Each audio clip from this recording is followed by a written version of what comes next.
I mean, I did actually look over a bunch of the Age 4 videos. This was this was a big topic. I want to make sure, because if I don't, people are gonna absolutely roast me. Okay, so let me talk about what I had to say about it, then let you ask some questions. Yes. What I'm seeing in the videos, and I didn't try to download any demos and play it. Okay, it's not out yet.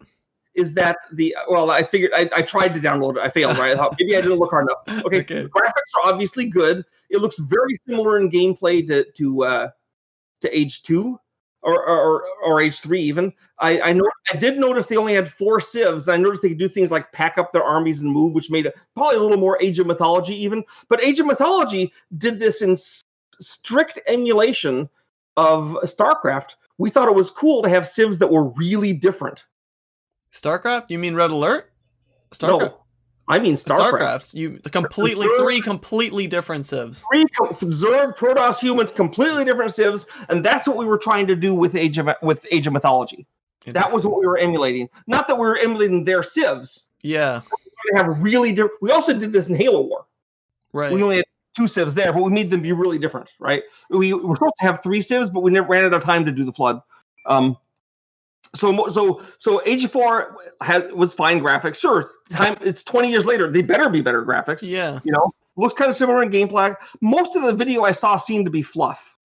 That is probably not something that you really do. Like there's a scene where a bunch of knights going down are placed between 2 forests, and the forest guys are waiting to ambush them. I'm not sure that would really work in an Age context. Yeah, the fog of war thing is very odd. The fog of war hiding in the bushes seems very odd.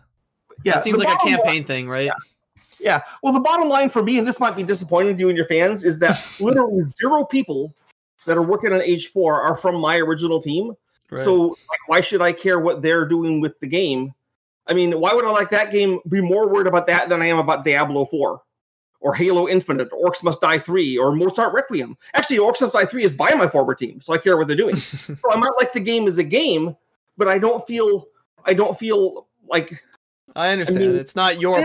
I guess I could say, well, maybe they're messing up my game. I guess, yeah, but it's not my game. It's owned by Microsoft, right? This probably might disappoint people. Ensemble Studios is gone. And the fact that they put together a team to take our gameplay and our themes and our ideas and kind of reanimate it, it doesn't really excite me that much. Do you remember Crash Bandicoot and Spyro the Dragon? Yes. Do you remember when they lost their original team and were completely replaced by new corporate teams? I did not know that's what happened, but I believe it. And they were never the same. Right. So Age 4 won't ever be something that feels like Ensemble Studios. It might be something new and something really good, but it won't be us, which is fine. I'm not saying it's bad, but I don't feel particularly attached to it or concerned about it because of that. Maybe I should. If I may offer a different perspective, I guess the reason why I thought you might be interested is you always talk. Okay. So you've always talked about AOE3, and one of the biggest problems it has was that it was set in a different time that wasn't as appealing to most people, right? That was yes. Right. So from your perspective, when you were making games, there was no remakes, there was no definitive editions. You didn't get a second grandiose chance to fix all your wrongs, right? But now you have a game that, you know what the problems were with AOE3. You know how to successfully, remaster AOE2 because AOE2 Definitive Edition is undeniably a success. So you have all of this wealth of knowledge. Are you interested to see if they go down the direction of, the same time frame as AOE2, will it be successful? Because if it's not, that gives you a different outcome, which is like, oh, the time frame is no longer one of the biggest factors, or maybe you can't even draw that because you're not working on it, right? Well, I assume they're looking at it from a different way. They're taking a game that was a huge success and they're trying to improve things they think they can improve. I'm looking at a game which was a success but had things I didn't get to do in it that I know about that they probably don't know about. Right.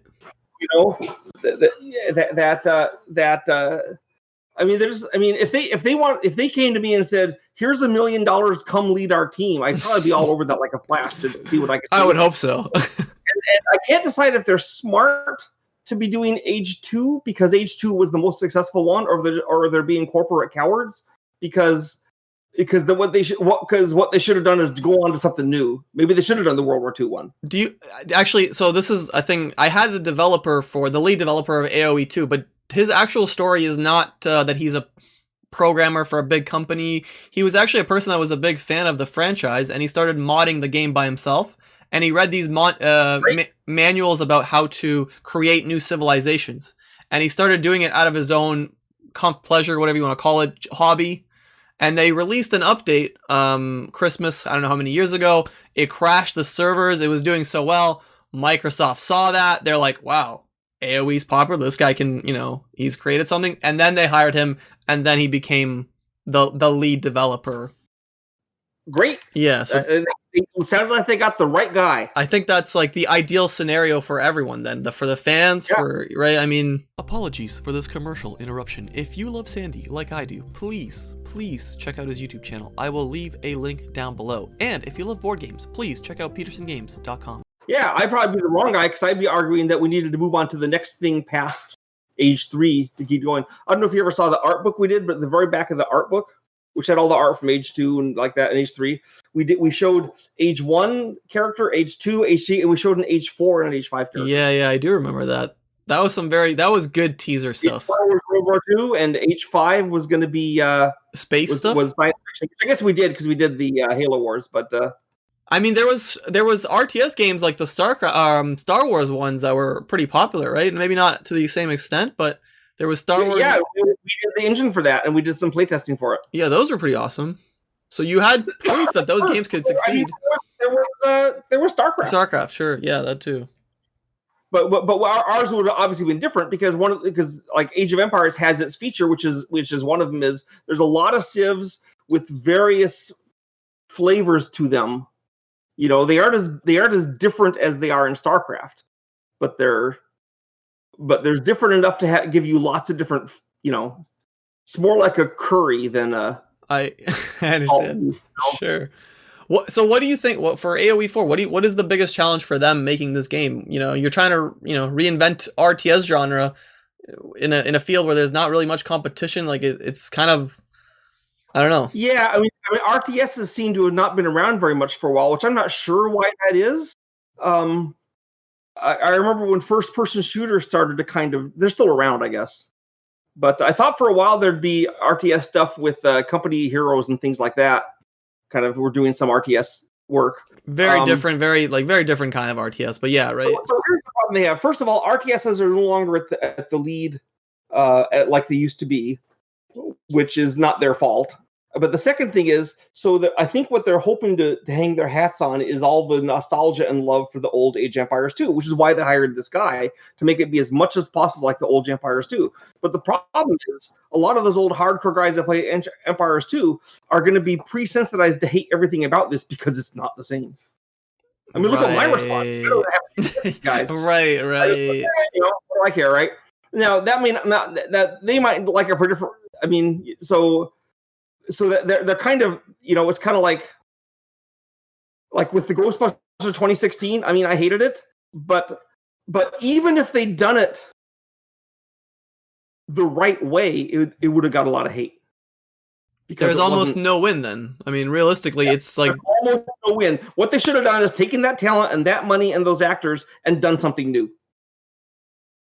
Right. Yeah. If you're gonna fail at something new, right? Fail at something that you creative. Maybe succeed. At least you're not compared to the old thing, right? So I can't help but feel that maybe that's what they should have done with the Age 2 reboot, unless instead of making the definitive ultimate reboot, they just said, "Hey, it's just Age 2, but we've updated graphics and a little bit of gameplay," which is kind of what it looks like they did anyway. So why pretend it's this whole new game?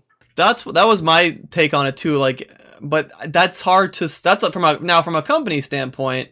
You're trying to sell a new and innovating thing. How can you go to the masses and say, "Hey, this is the same game from 20 years ago. We just made it, crispier." Well, that's the problem. They're trying to have it both ways. They're trying to say, "Here's a new, innovative game that's exactly the same as this old game from 20 years ago." Right. So they can't have both those. They have to pick one, and they weren't able to do it because they're corporate guys who can't make a decision.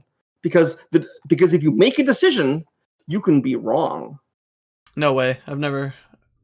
And if you're a corporate guy, it's much better to make a safe decision that fails than a wrong decision. Yeah. And if you made a correct decision that wins big, then of course they will. That's okay. But the fear of being wrong is greater than the hope of being right. So I'm really glad I work for myself now, and I can just jump out into the. Yeah, that must be nice. One of the things that made Age of Empires 2 as good as it was actually was our willingness to do that in Ensemble Studios, because we were doing it, and Microsoft came in and was like being all badass and leaning on us, and we said, and they said, we own this franchise, so you can do whatever we want with it. We said, yup, it's yours. We're not working on it anymore. We're going to do on something else and find a new publisher. But we literally didn't do any official work on Age 2 for 2 weeks. Well, Microsoft panicked. Mutually assured destruction, I believe, is what they call it. We wouldn't have been destroyed. We could have easily found another publisher. Yeah, you're fine, but they have to sacrifice this $1 billion, IP or whatever. Potentially risk this $1 billion IP because you're willing to throw it like to the curb and say, "I'll work on my own thing." Yeah, go ahead, hire a team, do it. Right. Okay, we'll do something new for some other company. Maybe EA wants to hire us. Maybe and seriously, like, what about Nintendo? At that time, actually, probably EA was not as evil as they are today, right? They were pretty evil, but not as evil as they are today. No.